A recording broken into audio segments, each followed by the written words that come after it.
For those anglers looking for a seat box that can deliver extreme performance, the Octbox is a popular choice.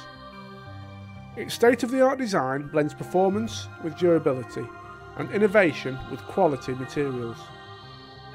Its story is constantly evolving, because behind every great product there is always great design.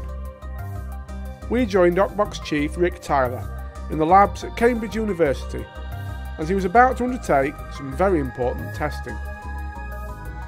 We're going to be testing these bad boys in this press, which is basically going to be pressing down kilograms and testing at what point the leg adapter slips. We're working on a box that will take an angler of around about 150 kilograms, 30 stone.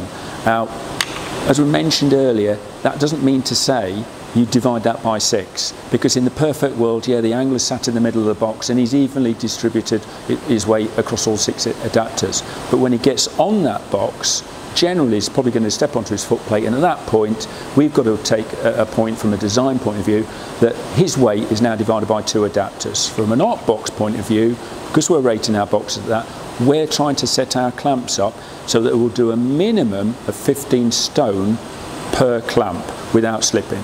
And if we do that, we know even a 30 stone angler, no matter what he's doing, even if he's just reaching at the back of his corner, because we've all been there, sat nice and neat on our box, everything's fine. Just before the match starts, we just reach over and stretch over something.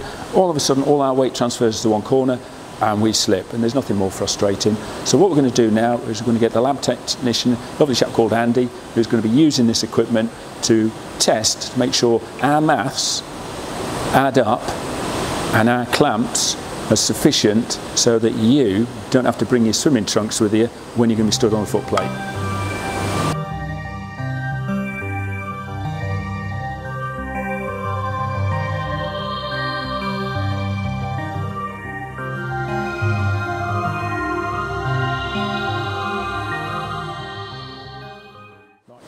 Well, the results are in, and the D25 leg surprisingly achieved 300 kilograms before the adapter slipped, and the D36, though we thought we would actually get more pounds per square inch, actually only managed 280 kilograms, but that's still very impressive when you consider that's the pressure on one leg adapter, which if you multiplied that by 6, well, it's an astonishing set of figures. You're talking about a seat box with 6 adapters is taking a pressure of something like 1,800 kilograms. That's 1.8 tons, which is ludicrous. So I don't think you need to worry about the seat box slipping. What I will say is, although this didn't handle as much pressure as this downward force, of course the reason why the D36 design is lateral movement. There's no lateral movement in it.